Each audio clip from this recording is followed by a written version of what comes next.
Meeting with fellow colleagues and looking at their e-learning practice has been just incredibly fascinating. But probably more than that, it's trying to gain people's trust and, if you like, sort of dishing the dirt on what works and what doesn't work, because often you get a sense that people will sort of strut their stuff. Often, this is what we do. This is really works very, very well.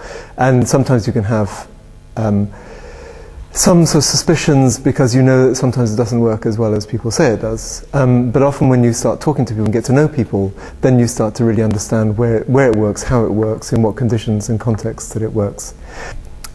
Ground rules were set at the beginning about disclosure, but I wasn't that aware of them, and I think there's a sort of natural phase whereby you're quite sensitive to your own institution, whatever you think of that institution, and you don't really want to disclose certain things about that institution, certainly in public, and I think everybody would understand that and be sensitive to those boundaries.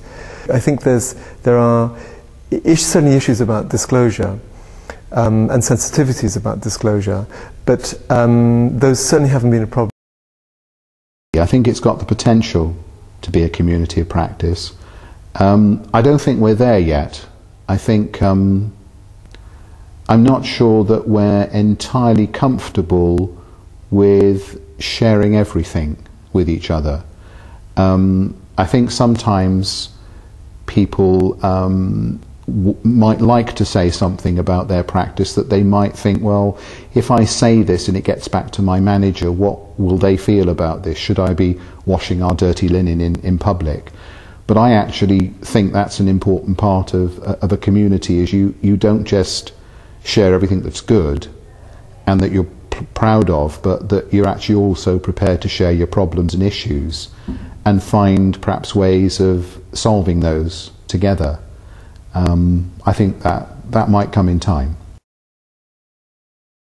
What's nice about the CAMEL model is it opens the doors and welcomes us in to each institution around the country as we go, and actually together we build a sort of a partnership. The way in which that's done with external organisation means that you can actually help each other, I think, to take forward practice in a more useful way.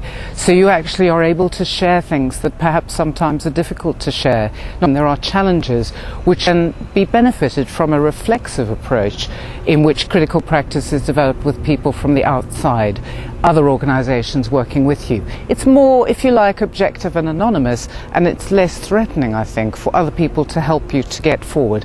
One of us described it in terms of the ground force type model. You know, it's great to have somebody come in and help in terms of actually fixing some issues that you need fixed, and maybe recognising all the good stuff that there is as well.